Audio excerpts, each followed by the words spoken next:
Welcome back to the MLG stream covering DreamHack Bucharest. We're here in Huck versus Life. Life won game 1, but Huck did put up a strong fight. Game 2 is going to be an Akalon Waste. I've got Ian Shakino on the line. Unfortunately, I think they ninja started up before I could bring you in the game. But are you able to watch from the stream or something? Yeah, I got you going here. All right. So you're going to be a little bit behind, but hopefully it'll work out. These guys are, they're so impatient.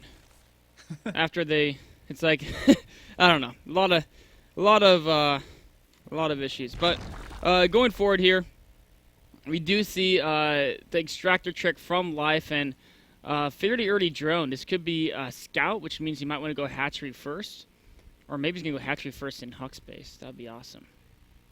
I've never seen Life do that.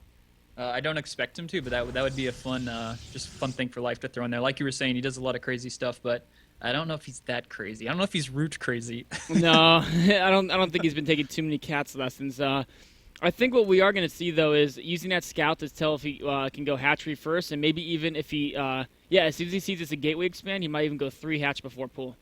Or wait, is he going to do this? What's this drone up to? Yeah, he's kind of, maybe he's looking for maybe a... No, he's doing it. He's doing it. Hatchery first and a natural. Oh, no. Huck's not even going to see this either. The probe doesn't see it. Oh, man. Wow, he is that crazy. I underestimated Life's craziness. This guy, this is madness. So how's he going to follow this up? Is he just going to build a 3rd hatch at his natural? Is he going to go straight for, like, roaches or something? Okay, there's a drone leaving his base, so it's probably a 3rd hatch in his natural. Yeah, that's usually what you do, or at least most players who do this versus Protoss. Yeah. You do it at their natural, then you do yours, and then you throw down your own spawning pool. Yep. Because they really can't risk sending one zealot across the map to harass you. It's better for them if they just put it at their natural to try and open themselves up, because a 1-base Protoss does not beat a 2-base Zerg. No, absolutely This isn't not. original Wings of Liberty, where people play. Doesn't work anymore. This is not Steps of War. Warp gate research takes longer than 30 seconds. We're in the modern era here. Has Huck... Okay, so he's currently boosting a Stalker. Yeah, I don't think he's even spotted this yet. No, he hasn't. He still has no idea. Did he cancel the Zealot that was like 90% done? He does not know. If he had a clue, that Zealot would have came out and he would not have... Wait. Okay, he would have not have seen that. Or he would not have canceled that. So Huck is in a bad situation here. He's kind of in the dark, and Life's got all the answers. He's cranking out Stalkers. Now he's going to see the creep. What is he going to do when he sees the creep? Oh, he's like, oh no. A drone's being made. That's going to cancel it. I think Life was thinking about building like a spine core even or something maybe. I kind of like Huck's, cranking out Stalkers like a maniac. I could see him going 3-gate Stalker, and if Life doesn't have speed fast enough, the goal is just kill him with Stalkers, because Stalkers will decimate. Like, Zerg can't really, if you have like 8-10 Stalkers, if Zerg doesn't have speed, they're just going to die early on in the game. Yeah, they can kite fairly well against those Zerglings with low life and keep their shields up. But so Huck's now in a situation where he has to kill off this expansion and then maybe do a counterattack if he's got enough forces. But there's a lot of Zerglings coming out here from Life. He's already got speed going, and he's got 2 queens coming out. No queens being built at the natural, though, of Huck. So he's not going to do any of that creep tumor stuff. Yeah, I mean, I think that's smart. With Stalkers there to just pick off the tumor before it can complete anyway. 4 gates. Yep, exactly. Oh my god. I mean, I think he's pigeonholed into doing that. Like, it's gonna be so long before he ever actually, like, even when you kill the hatchery, then it takes another minute for the creep to go away. He'd be too far behind. So he might expand behind the 4-gate, but he's really looking to do some damage, or at least force a lot of units out of Life. And he does have that proxy pawn that Life hasn't spotted yet, and that could be big. Did Life just scout those 4 gates with that Zergling that made it into the main?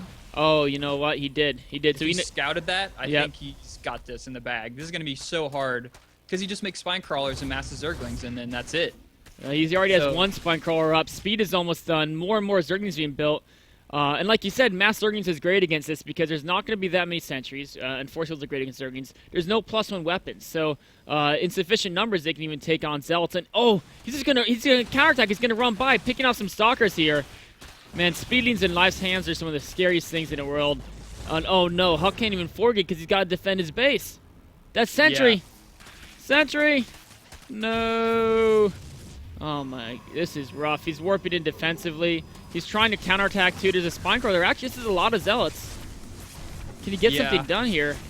He's got 12 Zerglings in production though, so it's, I don't know, man. This is going to be hard for Huck to take out this base and defend at the same time. Because if there's a base race...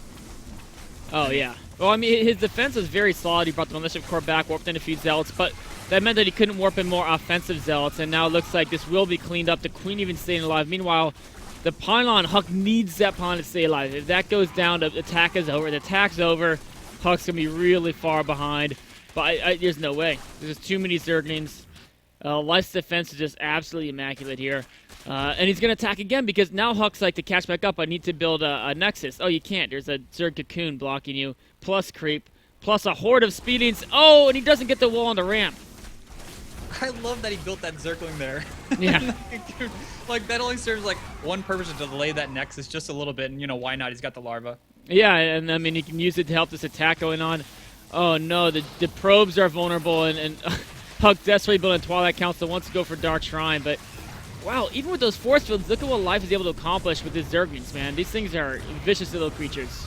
Yes, with Life, they're like mini scalpels running around, just dissecting everything, all the good inside Huck. The good is just being torn out. Oh no, is he gonna get another sentry? Oh, he did. It's just like, I'm like, okay, he's pushed off now, his Photon Overcharge. Like, nope, he's gonna come back, grab a sentry kill, then run away. And of course, behind us, teching Lair, getting a hatchery. He already spotted the Twilight Council. And is he gonna grab another? Oh, he just keeps killing stuff. Yeah, this is a devastation on Protoss levels here. It's an absolute clinic of what to do with speedlings. There's the force field, but that's not gonna save that sentry. That's like 5 sentries in a row he's picked off here. And you know, he spotted Twilight Council. He knows Archon Zealot's a possibility, so he's getting that Roach Warren. And does one base Zealot Archon really beat 3 base Roach?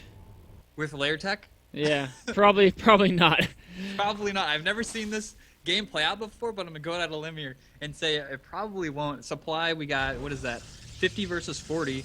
But I mean, Roach Warren's gonna come out, and those roaches are just gonna, I mean, that's gonna be it. It seems like we're gonna have like a rehash of game number 1 here, where Life's gonna be on 3 bases. He's just gonna flood him with Zergling Roach, and it's gonna be hard. I mean, he's gonna have Archons, which will be okay. I mean, that's a pretty good unit to have versus this, but will he have enough Archons? Does he have that much gas off 1 base? Yeah. I don't really think so. No way. And Roaches with speed are pretty decent against Archons as well.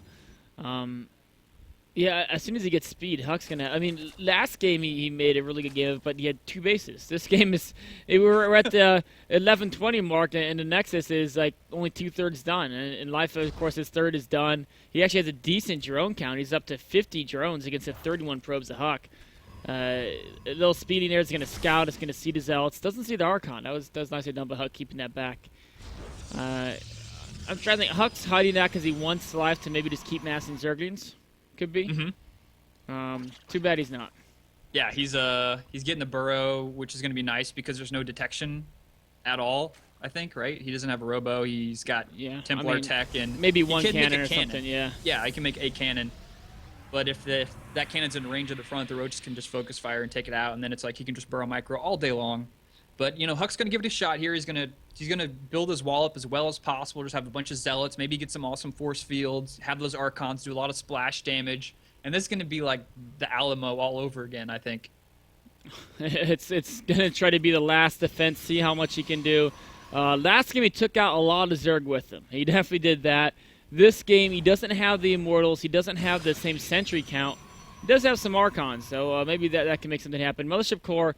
You see how Life is doing this? He's trying to keep the roaches away from the Mothership Core to basically keep Huck in the dark about the quantity and exactly what unit composition he has. But now he's coming in here. You know, a decent number of roaches, but actually, yeah, I don't know if I can hold this. Well, we'll find out. He's got a cannon coming up. He has some force fields, which are very effective against roaches. Yeah, he doesn't have roach burrow movement, right? He doesn't have tunneling claws yet, so we'll see. And there is a cannon to provide detection, but the roaches don't even need to micro, don't even need to burrow. They're just decimating these Zealots here at the front. Already picked off one of the Archons. There's one more in the back, but there's almost no meat for it anymore. There he goes, focusing the Archon again, and look at how fast the Archon dies to this number of roaches. Yeah, this is just a numbers game, and Huck is out of numbers. He's just showing off his burrow right now. He's like, look, I don't need this, but I've got it. Just to let you know, I could beat you in 3 different ways. This is the way I'm going to choose to do it. The burrow dance there. Yeah. Yeah, Life is definitely happy about this one. You know, it wasn't just a very dominant performance against Huck. It was done in style. I mean, Yeah. it's one thing. It's awesome watching Cats do his proxy hat stuff, but watching someone do it at DreamHack Bucharest, one of the most, probably the most insane player list of the year, maybe, and doing it against Huck in group stage number 3, that's pretty awesome. Yeah, I got to say, after I was kind of hesitant about how Life was going to play this tournament, but after seeing those 2 games and seeing his style and just like his aggression versus Protoss, I'm definitely loving the way Life's been playing. At least these past 2 games, I was pretty pumped for that. That was pretty awesome to see. Yeah, he's definitely looking to reclaim his Zerg throne. I know the last few months people are like, you know, maybe Life was more of a one-hit wonder or a short-time wonder, more like a 5-hit wonder. But no, he's looking absolutely dominant. I would expect to see him probably. I think he's the strongest Zerg tournament. We'll have to see. Jaedong and Symbol does a lot of other great Zergs here as well. But that's it. 2-0 for Life. We've got, I think, one more series on this stream.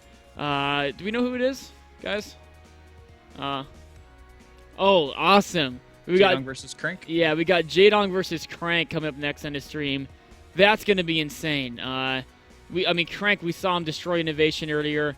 But it's Jaedong. So speaking of destroying Innovation, Supernova just beat Innovation 2-0. Oh wow, Innovation is I mean he's still likely to get out of the group. Actually, yeah, it'll come down to Innovation versus SC. The winner of that goes along with Supernova.